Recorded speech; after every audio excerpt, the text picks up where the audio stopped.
ध्यान दीजिए, अर्जुन ने कहा शिष्यस्ते हम, मैं आपका शिष्य हूं, आप मेरे गुरु हैं।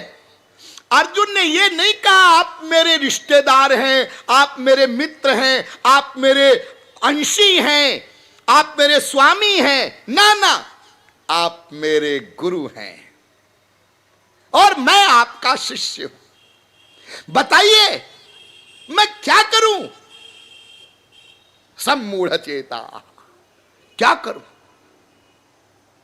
और जब अर्जुन ने कहा मैं युद्ध नहीं करूंगा, तो भगवान श्री कृष्ण ने कहा अर्जुन, यदि तू युद्ध नहीं करेगा तो ये बुरा कर्म होगा। अपनी सारी वृत्तियों को समेट लेना, जितनी देर तक अभी मैं बोलूंगा जरा भी इधर उधर आपका ध्यान नहीं जाए, तब समझ में आएगा। भगवान श्री कृष्ण ने कहा यदि तू युद्ध नहीं करेगा तो यह बुरा कर्म होगा।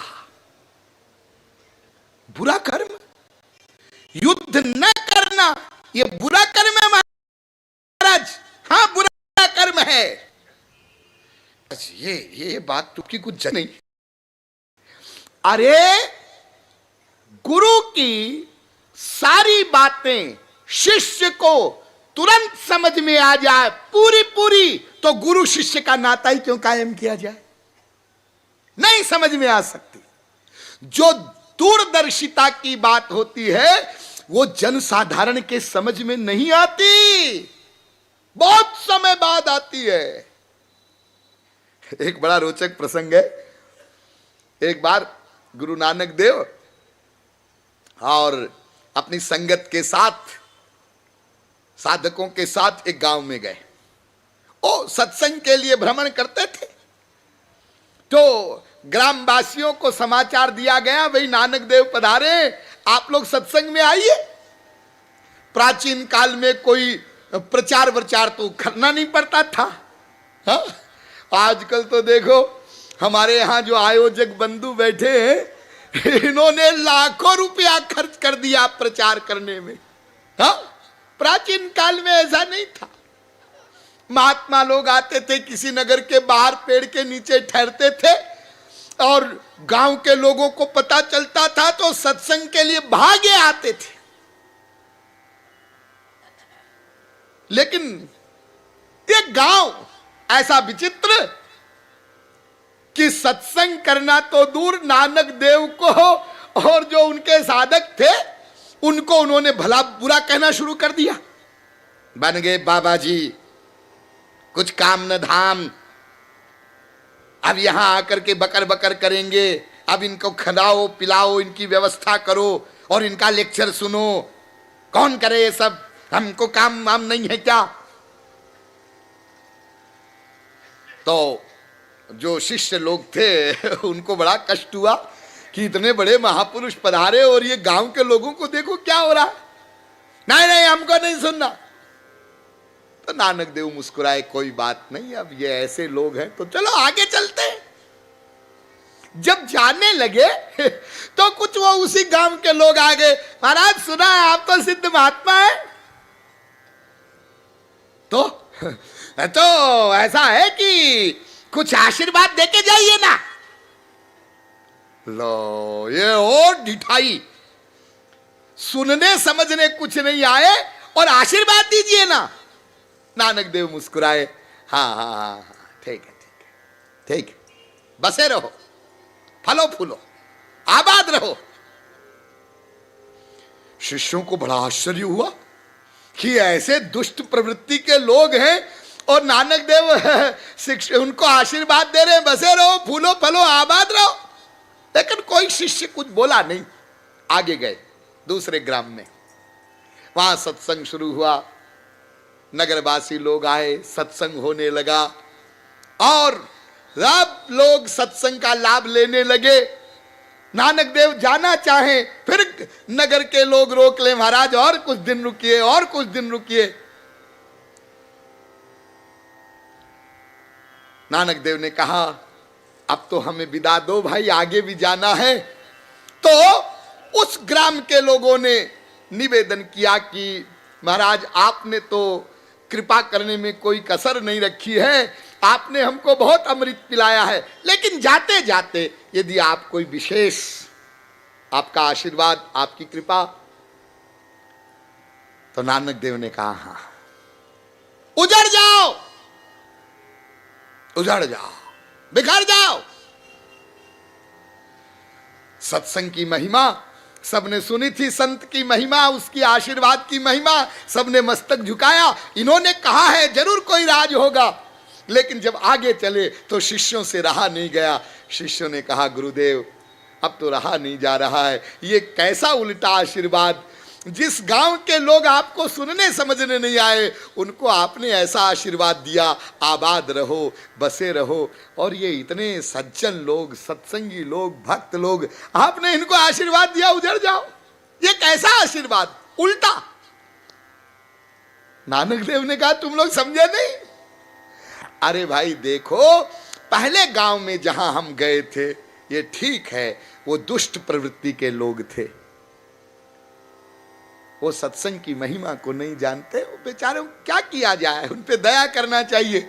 लेकिन मैंने उनको ये कहा कि बसे रहो, इसलिए कि ये दुष्ट प्रवृत्ति के लोग यहीं रहे तो ठीक है, यदि दूसरी जगह जाएंगे तो और 1000 को बिगाड़ेंगे, इसलिए यहीं ठीक है। और ये दूसरे शहर के लोग, दूसरे ग्राम के लोग, मैंने कहा उजड़ जाओ, बिखर जाओ, ये भक्त हैं, ये सत्संग प्रेमी है, जहां भी जाएंगे वहीं सत्संग की सुगंध फैलाएंगे।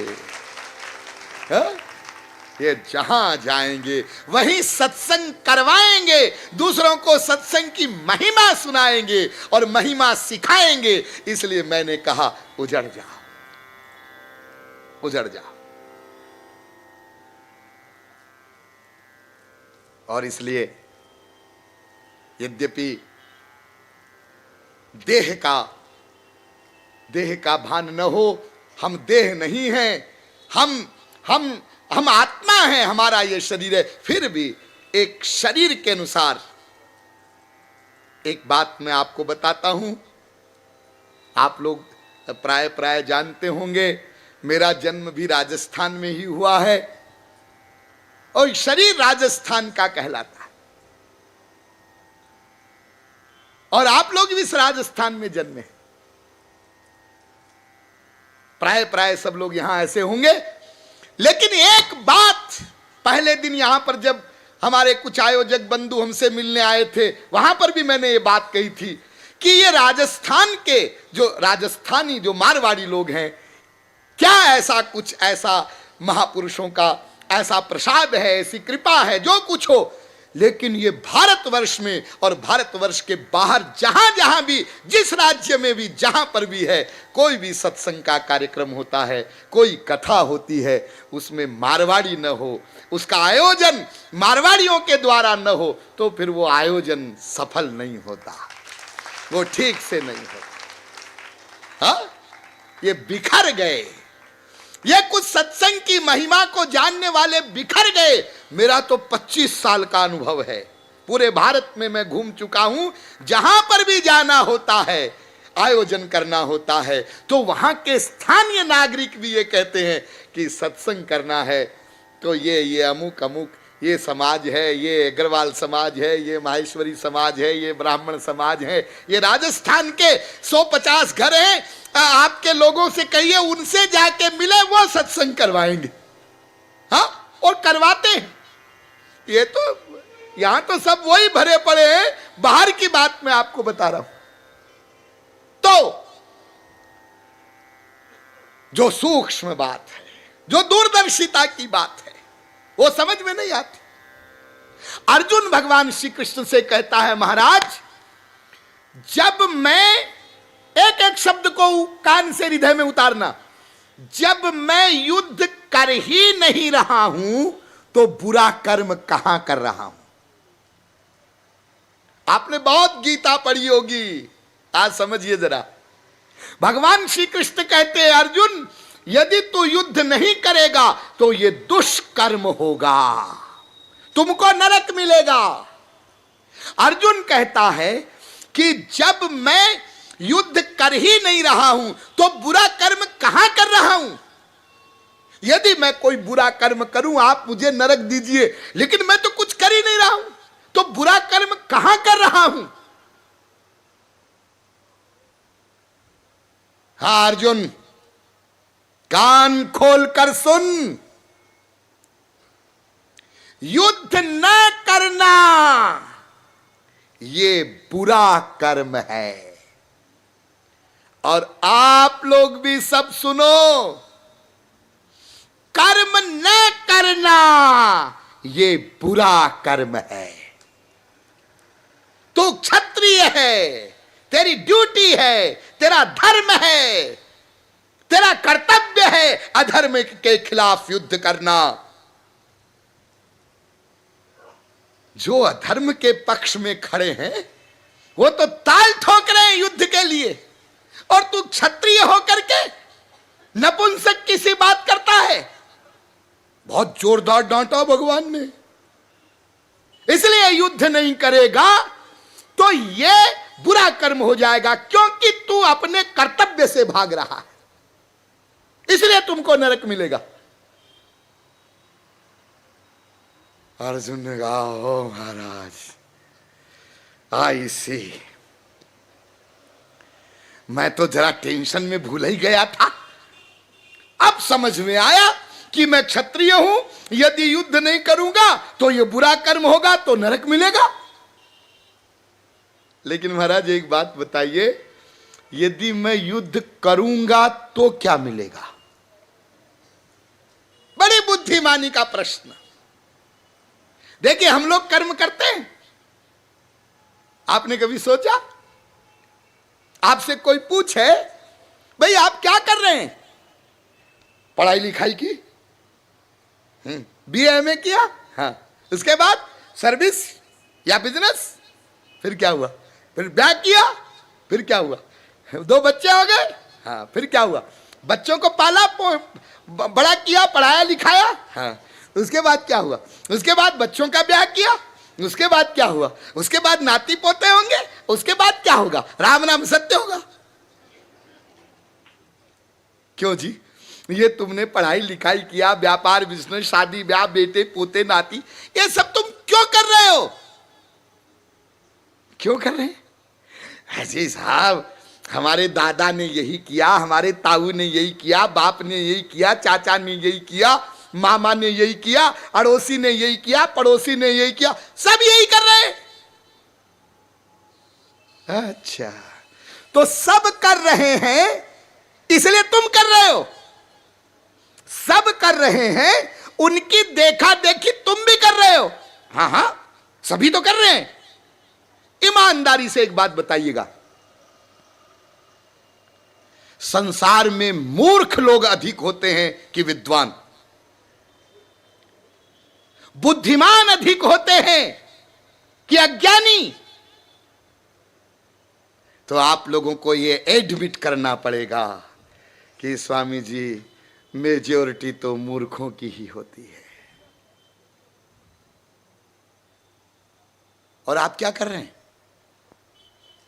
जो सब कर रहे हैं वही तुम कर रहे हो, बिना सोचे समझे।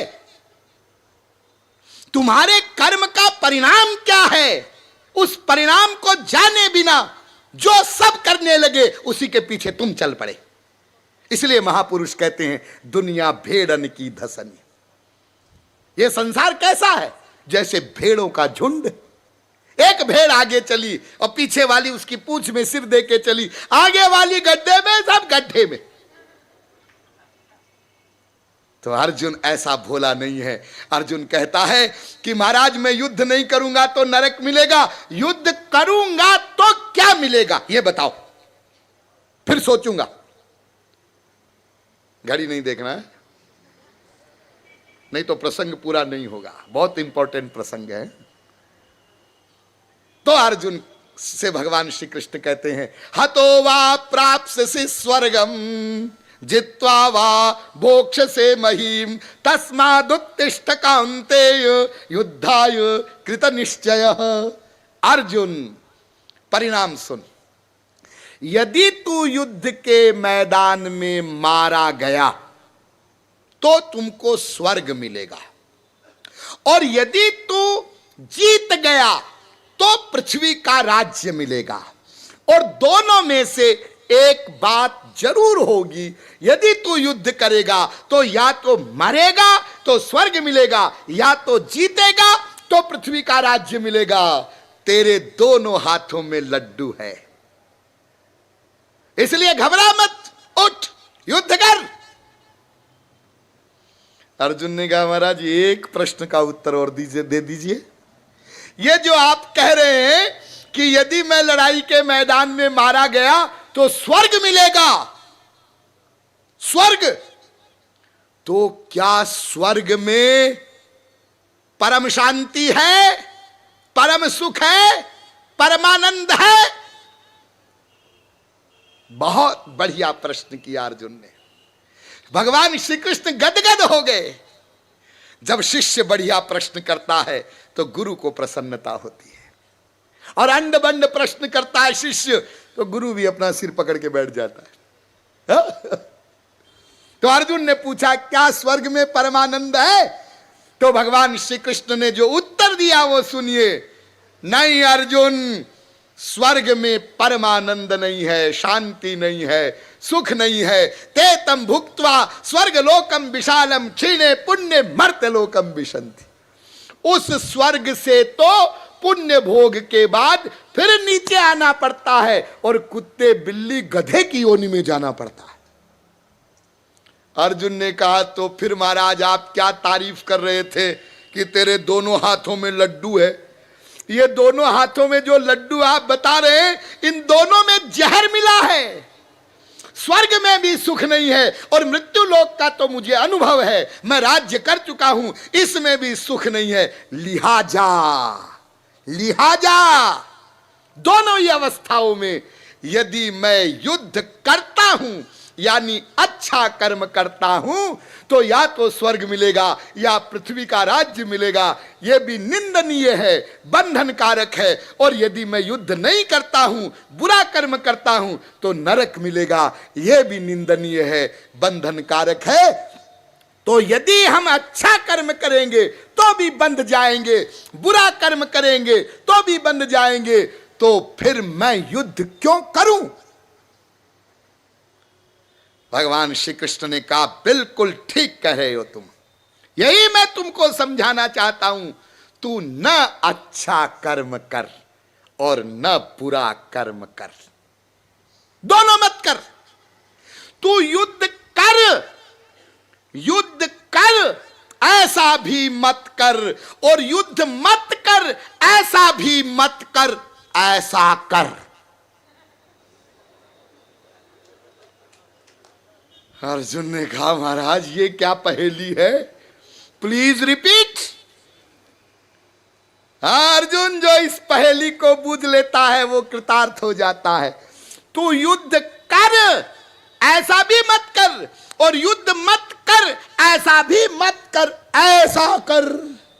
यानी न अच्छा कर्म कर न बुरा कर्म कर। यानी तू ये अच्छे बुरे को छोड़ करके सर्वधर्मान परित्यज्य माम एकम शरणम व्रज, तू मेरी ही शरण में आ जा। ये धर्म अधर्म का चक्कर छोड़, धर्म को भी छोड़, अधर्म को भी छोड़, दोनों को छोड़। धर्म के चक्कर में भी मत रहना, क्योंकि धर्म भी बांध लेगा तुमको, अच्छा कर्म भी बांध लेगा तुमको। फिर अर्जुन ने बुद्धि लगाया, अधर्म को छोड़ूं ये तो ठीक है, लेकिन धर्म को छोड़ दूंगा तो पाप लगेगा, पाप लगेगा। तो भगवान श्री कृष्ण ने नीचे की लाइन बोली, अहम त्वाम सर्व पापेभ्यो मोक्ष इष्यामि मा शुचः। अरे अर्जुन, धर्म अधर्म पाप पुण्य इनका फल देने वाला मैं हूं। यदि तू मेरी शरण में आएगा तो मैं तुमको धर्म अधर्म दोनों के फल से मुक्त कर दूंगा, मत सोच। ये कैसे होता है ये सब आगे हम आपको डिटेल में बताएंगे। अभी आप केवल इतना समझिए, काम की बात, अच्छा कर्म करना ये भी खतरनाक है, और बुरा कर्म करना यह भी डेंजरस है। अच्छा बुरा दोनों न करना, इसका नाम भगवत शरणागति है। शरणागति माने कुछ न करना, न अच्छा करना न बुरा करना। और भगवान के यहां का ये कानून है, ध्यान दीजिए, जो कुछ नहीं करता उसके लिए भगवान सब कुछ करते हैं। जो कुछ नहीं करता। और इसका एक एग्जाम्पल हमारे संसार में भी है, एक हल्का फुल्का एग्जाम्पल। जैसे तुरंत का पैदा हुआ बच्चा वो कुछ नहीं करता, तो मां उसके लिए सब कुछ करती है। उसको कब खिलाना है, कब नहलाना है, कब कपड़ा पहनाना है, अरे इसने लेटरिन कर दिया, साफ करो, बाथरूम कर दिया, कपड़े बदलो। जब वो बच्चा सीखते सीखते कुछ कुछ करने लग जाता है, तो जितनी मात्रा में बच्चा करने लग जाता है उतनी मात्रा में मां करना बंद कर देती है। अब अपने आप नहा लेगा, अब कपड़े अपने आप पहन लेगा, हाँ? और जब बच्चा सीखते सीखते सब कुछ करने लग जाता है तो मां सब करना बंद कर देती है। अपने आप नहाएगा, धोएगा, खाएगा, पिएगा, कॉलेज जाएगा, वापस आएगा। यदि बच्चे के आने में देर हो जाए और बाप कहे भी पप्पू अभी तक आया नहीं, 5 बज गए, तो मम्मी कहती है कहीं गया होगा दोस्तों के साथ पिक्चर देखने, आओ जी अपन तो रसगुल्ला खाओ। देखो ये वही पप्पू है जब 5 साल का था और एक दिन स्कूल से नहीं आया, आधे घंटे की देरी हो गई तो मियां बीबी दोनों भागे। क्या बात है, कहां रह गया, गाड़ी खराब होगी कि वो ऑटो खराब हो गया, क्यों नहीं आया। तो जैसे तुरंत का बेटा पैदा हुआ बच्चा कुछ नहीं करता, माँ उसके लिए सब कुछ करती है।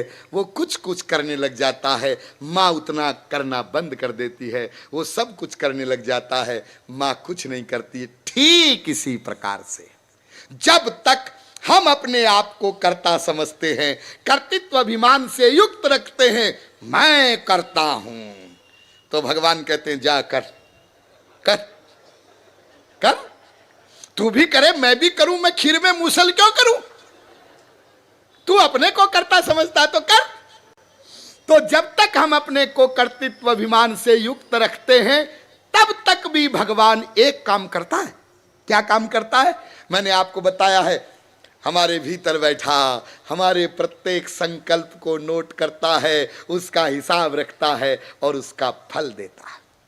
ये काम भगवान तब भी करता है। और जब हम कुछ कुछ भगवान के शरणागत हो जाते हैं, यानी भी लगा देते हैं, हे भगवान तुम्हारे भी शरणागत, संसार के भी शरणागत, तो कुछ कुछ कृपा भगवान की हम पर हो जाती है। और जब हम कंप्लीट सरेंडर कर देते हैं, यानी ही लगा देते हैं, माम एकम शरणम ब्रज की अवस्था में पहुंच जाते हैं, तब भगवान का वो कानून सामने आता है, योगक्षेमम वहाम्यहम्। फिर वो हर प्रकार से हमारा योगक्षेम वहन करता है।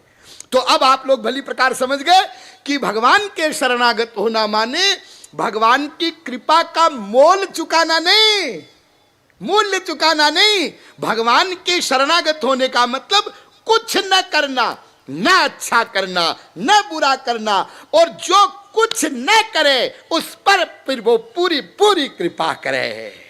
ये कानून भगवान का। ठीक ठीक ठीक ठीक। अब आज का प्रवचन सुनकर आप लोग बड़े प्रसन्न हो रहे होंगे। और एक महानुभाव घर गए, उनकी पत्नी प्रवचन में नहीं आई थी। उन्होंने घर जाके कहा आज मैंने स्वामी जी का प्रवचन सुना, बस समझ गया। क्या? कुछ नहीं करना, बस कुछ नहीं करना। अब तू अपनी सोच, मैंने तो पकड़ ली स्वामी जी की बात। उन्होंने बताया न अच्छा करो न बुरा करो, कुछ न करो और भगवान की कृपा होगी, और नहीं होगी तो स्वामी जी भागकर कहां जाएंगे। बस आज से कुछ नहीं करना है। ये कुछ न करना जो आपको सुनने में इतना सरल लग रहा है ना, ये बहुत कठिन है। ये कुछ न करना आप कर नहीं सकते। क्यों नहीं कर सकते? देखिए, घर गए, हाँ, और खाट पे लेट गए, लोग कुछ नहीं कर रहे। आप खाट पे लेटे हैं ना, हाँ, ये भी कर्म है, लेटना भी कर्म है। अच्छा, तो लोग बैठ गए, ये भी कर्म है। तो लोग खड़े हो गए, ये भी कर्म है। अच्छा, तो मैं ये सोच रहा हूं कि मैं कुछ नहीं करूंगा, तुम जो सोच रहे हो ये भी कर्म है। गीता का अकाट्य सिद्धांत है, नहीं कश्चित क्षणमपि जातु तिष्ठत्य कर्मकृत। कोई भी जीव एक क्षण को भी अकर्मा नहीं रह सकता, कर्म तो उसको करना पड़ेगा। आप लोग कहेंगे बड़ी अजीब बात आप करते हैं, वो तो ऐसी बात है जैसे झापड़ भी लगाते जाओ और कहो खबरदार आवाज न निकले। एक तरफ आप कहते हो कुछ न करो, और दूसरी तरफ आप कहते हो कि कोई भी जीव एक क्षण को अकर्मा नहीं रह सकता। हाँ, अब कंक्लूजन सुनिए, निष्कर्ष सुनिए। यह जो भगवत शरणागति का रहस्य है, कुछ न करना, ये बाहर से कर्मों को छोड़ देना, कर्म का त्याग कर देना, ये कुछ न करना नहीं है। यानी अकर्मण्यता भगवत शरणागति नहीं है। आप घर के काम धंधे छोड़ के बैठ गए, अब मैं कुछ नहीं कर रहा हूं, नहीं, तुम कर रहे हो, तुम केवल विकर्मी बन गए हो। विकर्मी बनना शरणागति नहीं है। यह कुछ न करना एक भीतर की विलक्षण अवस्था का नाम है।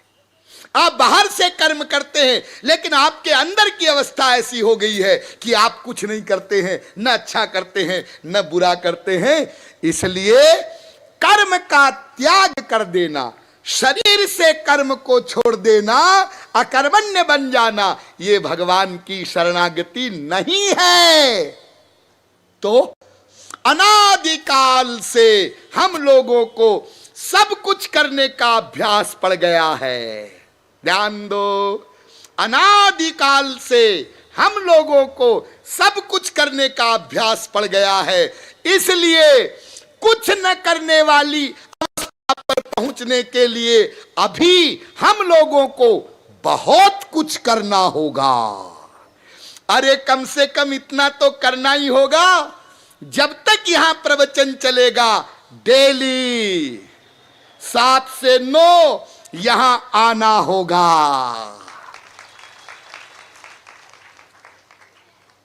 डेली आना होगा। और सवेरे का कार्यक्रम, एक कार्यक्रम और आपके विशेष लाभ के लिए कल से शुरू होने वाला था 21 तारीख से, लेकिन वो अब कल के बजाय 25 तारीख से प्रारंभ होगा।